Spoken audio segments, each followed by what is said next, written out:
From sleeping in a car to now the owner of a two-bedroom house. And it's all possible because of the new social housing program. I have to give the Almighty God all the thanks and to all the team who make it possible. There were nights where I didn't even know who to turn to ask if I could crash there for a night or two. The story of hope later in the show. Plus, explaining the benefits of the 7th grade academy program and how it works. I'm Adrian Atkinson, and thanks for making it Jamaica Magazine. There's more, so stay with us. Every student attending Heart and STA Trust under the New Care Initiative will get $15,000 each month to help cover their travel expenses to the Heart School they're attending and get an extra $13,000 each week while they're training. The proceeding was brought to you by the Office of the Prime Minister.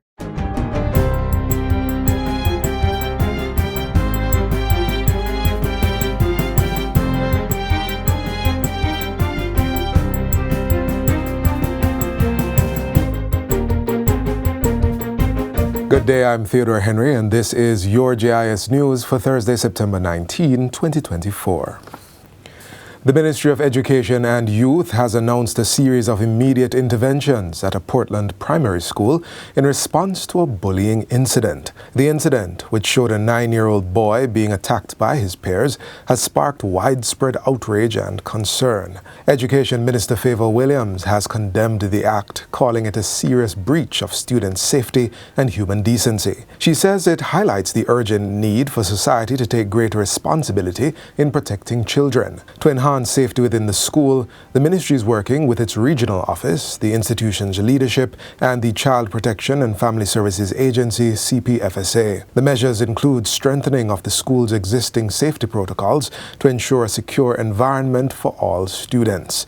Psychosocial support will be provided for students who were involved in the incident. In addition, the ministry will conduct ongoing counseling sessions for the wider school community to foster a culture of respect and empathy. At the same time, the Jamaica Constabulary Force is being tapped to educate students about bullying and its consequences.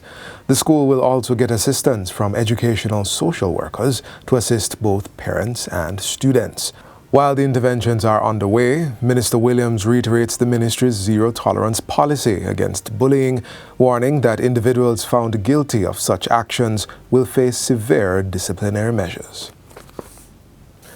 Government has provided temporary relief support to the families whose homes were destroyed by fire in Bellrock, St. Andrew on Monday. Prime Minister Andrew Holness says the state is also looking to do something more lasting for the individuals. He gave the commitment while touring the homes of the almost 30 fire victims on Tuesday. The fire, which engulfed the tenement-styled homes, is said to have been started in one of the homes of a resident by her jealous lover, but it quickly spread, displacing the other families. I want to give you the assurance that I will be there for you. We will send around from the new social housing program for them to do a social survey to check on your families to see how many family members live in one household. For the children going back to school who lost their gear in the fire, Mr. Holness pledged to personally take care of their needs. The government is in the process of finalizing new members for the Access to Information ATI Tribunal. Minister with responsibility for information, Senator Dr. Dana Morris Dixon, gave the update during Wednesday's post-cabinet press briefing. She says the list of proposed members has been sent to the leader of the opposition for his feedback. Once that response is given, the government will move forward with putting the ATI Tribunal in place. The ATI Tribunal needs to be established. Its term had ended, and you have to find out if the old members of the tribunal want to still remain on it, and also look at whether or not you want to refresh it. And so that process was ongoing, and now I can tell you that we have decided on the names of some individuals, but as with many of our tribunals, you have to have the support of both the Prime Minister and the Leader of the Opposition. The Access to Information Tribunal is responsible for educating the public on their rights and obligations under the Access to Information Act. Minister Morris Dixon reiterates the tribunal's importance, asserting that it is a critical supporting component of the legislation. There is a provision for anyone to request information from a government entity, and there's a process that is in place. There are some caveats, though. Obviously, there's some sensitive security information or other information that cannot be shared, and sometimes an entity, a government entity, may respond in that way. But it doesn't end there. So even if an entity says, no, because of this provision, you cannot get the information, the law says that there can be a tribunal that you can appeal to. The Access to Information Act was passed in 2002, and its implementation and administration are led by the Access to Information Unit. The Artificial Intelligence AI Task Force, commissioned to explore effective strategies to mitigate the risks posed by AI and deepfakes, has completed its report, which will soon be brought to Cabinet for review. The AI Task Force was established in July of last year to also look at opportunities that can be derived from the use of artificial intelligence.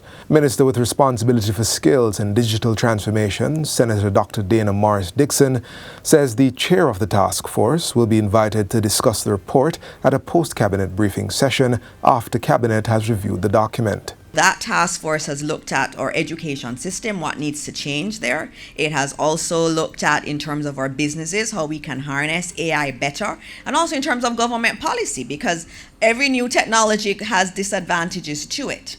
How do we mitigate against the negatives that come with AI, and even looking at the ethics around AI and how Jamaica navigates AI in the international space that is currently developing legislation around it. Minister Morris Dixon was speaking at Wednesday's post-cabinet press briefing at Jamaica House. She previously indicated in the Senate last year that the task force would be directed to provide an evidence-based foundation for the development of a national AI policy. And finally, the Kingston and St. Andrew Municipal Corporation, KSAMC, will be implementing a slew of measures aimed at ensuring businesses adhere to proper waste management practices. Mayor of Kingston, Councillor Andrew Swaby, made the announcement during the KSAMC's latest council meeting. He insists that private arrangements must be made for the proper disposal of commercial garbage. While the KSAMC is in support of businesses and its importance to the economy, we will not accept the poor garbage disposal practices currently being used by some operators. For example, the informal arrangement of hand-cartmen dumping garbage on vacant lots, sidewalks, and public spaces. The mayor's comments come as part of a broader initiative to tackle the issue of commercial waste. This includes communicating with business owners in the town. Prior to visiting these establishments, myself and the CEO met with the Chinese ambassador to sensitize him, given the large number of businesses that are owned by Chinese nationals. I use this opportunity to thank the ambassador for offering to assist us by disseminating information on their various platforms. In light of the language barriers, the KSAMC have secured the services of a translator to enhance the communication between the parties. Mayor Swaby says the initiative is ongoing and will continue with unannounced visits to ensure compliance across the municipality. And that's it for JIS News Today. I'm Theodore Henry. Thanks for watching.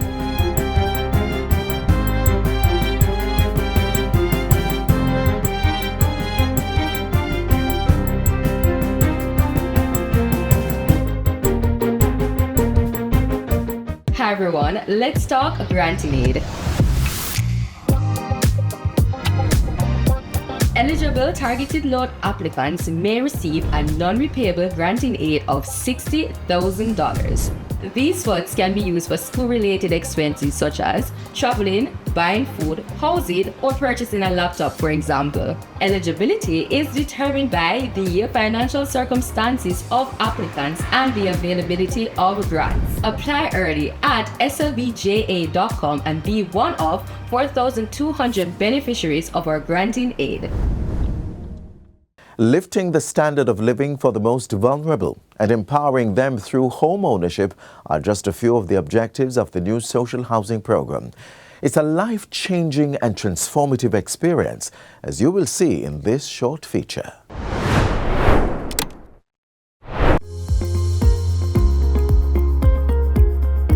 Everybody's ready? We're going to count to 1 million. 1 million. Wow.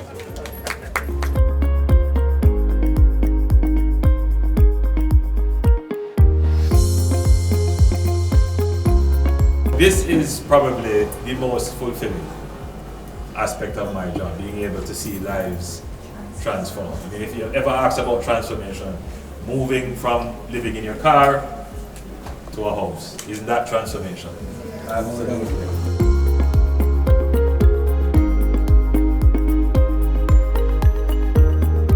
I was suffering, living into my brother's car, by sleeping in there, get up early morning and exit, and going late at night.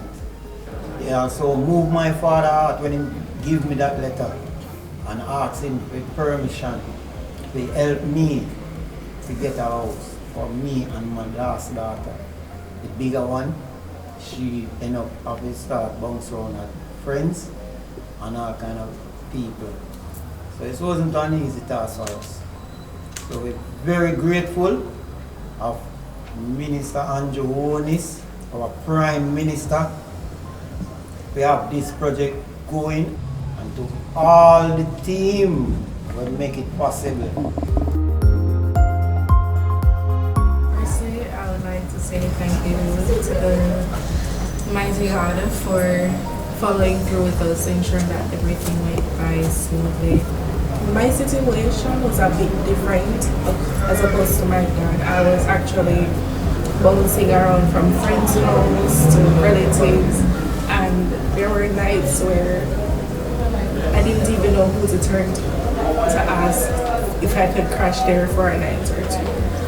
But I would like to thank them all for the support that they have given me throughout this journey. I'm fully grateful. I'm completely happy for the blessing that I currently have. It hasn't been a very easy journey. It's very difficult to worry about the next place where I can crash to sleep, or wondering if my dad is okay mentally or even physically. A situation like this could actually take a big toll on anybody.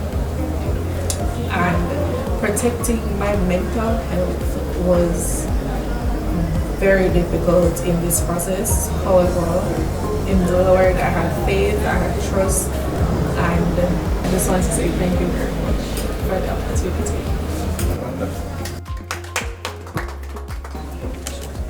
All right, so you now have a house. Thank you very much. And you're going to now make a home. Definitely.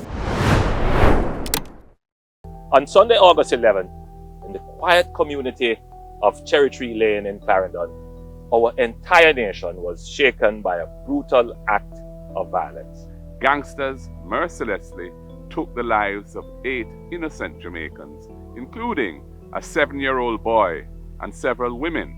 These criminals will strike again, destroying more families and more communities unless we stand together to stop them. If you have any information that can help bring these killers to justice, please share it with the security forces. The government has established a reward fund of $25 million for information leading to the arrest and charge of the perpetrators who committed this heinous act. The facilitators who supplied them with arms, intelligence, and transportation. Those who harbor and protect these criminals after the crime. If you know something, say something. Call Crime Stop at 311 MOCA at 888-6622-847, NIB at 811, or the JDF at 837-8888. Together, we will defeat the gangs and develop a culture of peace in our country. The proceeding was brought to you by the Ministry of National Security. Up next, a look at the 7th grade academy program and how it aims to improve reading and literacy among students in underperforming schools who are transitioning to high school.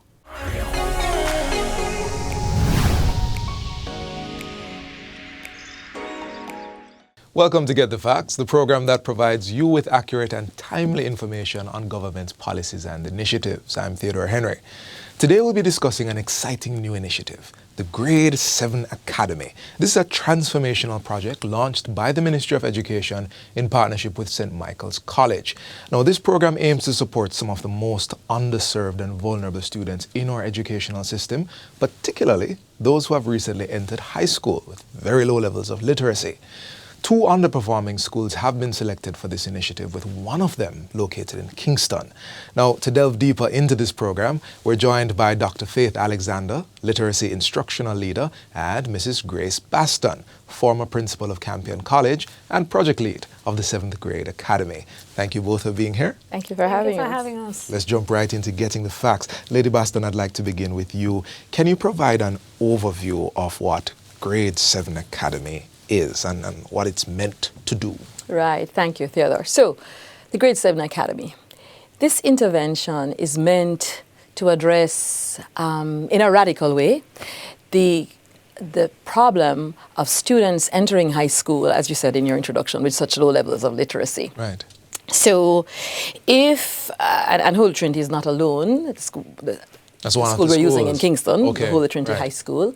It's one of maybe 40 schools that have the same demographic, where students entering first form or grade 7, of the number, maybe 2 or 3% are reading at the level of proficiency you need to be able to engage the high school curriculum. 2 or 3%? 2 or 3%, right. So of a cohort, say, in 2023 of 200 students, that would have been about 3 or 4 students. Wow. And the majority of our children then reading at, grade 4, grade 3, grade 2, prima, pre-prima, or non-readers. Now, right, this is clearly something has gone wrong. Right. After 11 years, after, all their time in primary school. Right. Whatever time they had in basic school, 6, 7, 8 years. They ought to be reading at least at grade 6, grade 7. No fault of the children's. We're just accepting it's a systemic problem and a serious problem. And we're here now. Okay. And this is where we are. Mm-hmm. So this intervention is meant to do 2 things.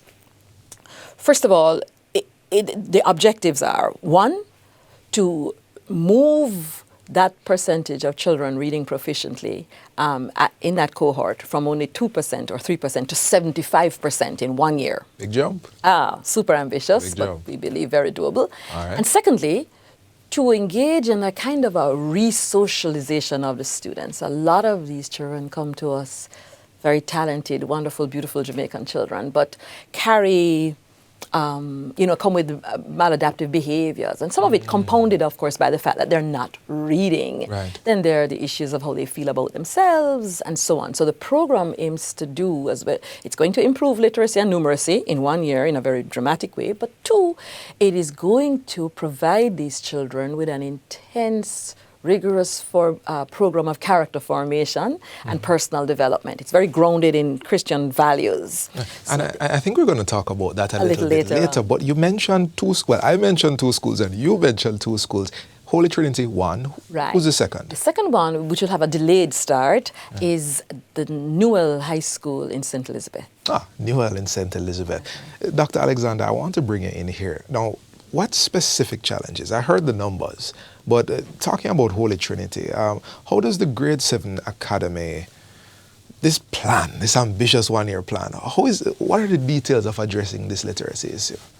So one of the things that we'll be doing with addressing the low levels of literacy is using a framework called the Science of Reading, which we can expound on later, sure, which was used with exceptional, exceptional success in Mississippi. Mississippi, okay.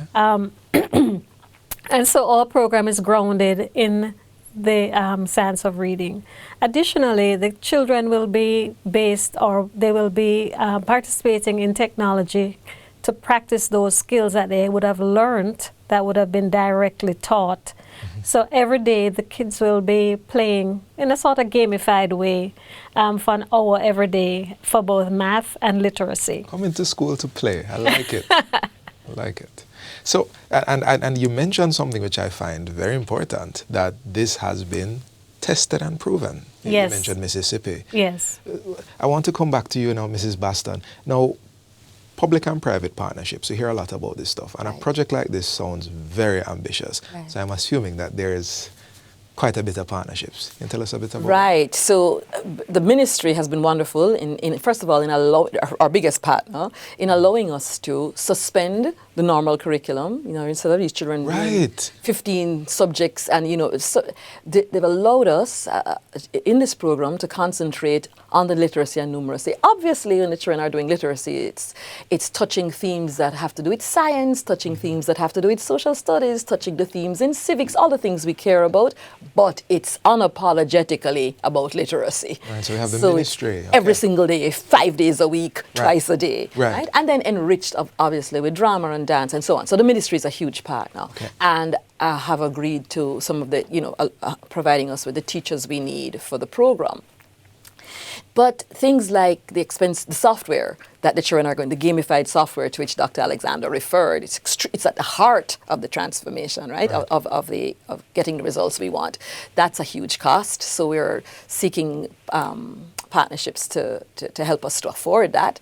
There's already the cost of coordinating the program, because those posts are not ministry-funded positions. There are the nutritional support. A huge part of getting this thing to be successful is having children come to school. And some of that has to do with being able to provide for them meals, nutritious meals during the day. How are we going to monitor and evaluate the success of this program? That's right. So with the help of Dr. Henry, current principal of Campion College. Oh, not me. No. We have developed a very, and I think is an excellent monitoring structure and evaluation structure. Right. It will involve our teachers meeting. One of the good things about this software that we're using with the children is it provides us with data on every single child. Every single day we can see what progress Theodore has made. He's acquired 12 more vocabulary items. He's moved up there. So then every Friday then, this team will meet, because we're doing what we call cura personalis. This is about the individual child and his or her growth. So every Friday there will be this meeting to discuss the progress or lack thereof of every child, as well as the ongoing formation of the staff in this. We have to report to St. Michael's, we have to report to the ministry. Those reports will come in a monthly, monthly. But because all the stakeholders are interested in this being scalable and replicable, we're documenting it, tracking it all along the way using this instrument that's been developed by Dr. Henry.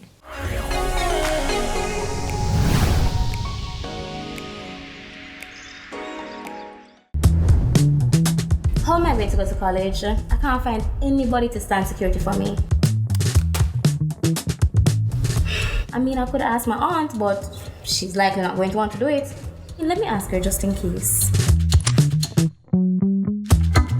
Auntie, do you know of anybody I could use to stand as guarantor for my student loan? I'm really struggling here. Hey sis, what are you stressing about now? Time is winding down and I need to find someone to stand as guarantor for my student loan. But everyone I ask can't seem to do it, and I don't know what to do now. So hold on.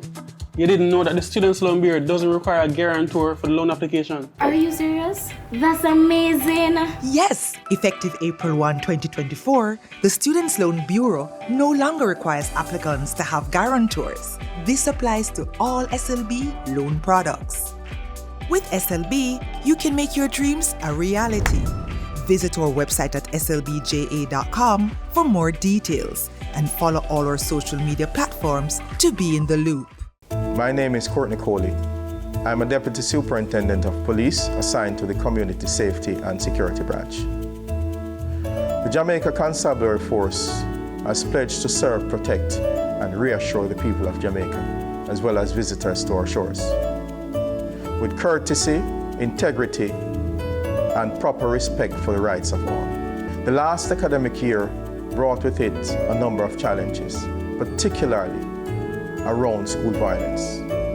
The Jamaica Constabulary Force, in partnership with the Ministry of Education and Youth, as well as other stakeholders, have embarked and will continue to embark on initiatives aimed at reducing these incidents of violence. One such program is the Safe Schools program. This program sees police officers partnering with school administrators to realize a safer school environment. These police officers have received training and are referred to as school resource officers. Currently, 40 additional police officers are being trained to bolster what already exists. The program will see members of the Jamaica Constabulary Force out in their numbers in schools. Additionally, police officers will be deployed at transportation centers and hubs, school corridors, major roadways, and any other place that students are likely to congregate before and after school. The Jamaica Constabulary Force is a force for good. What we're asking the public for is their usual support, patience, and understanding. It is only together that we are stronger. Let us join hands and hearts and see to the safety and security of our nation's youths. Thank you.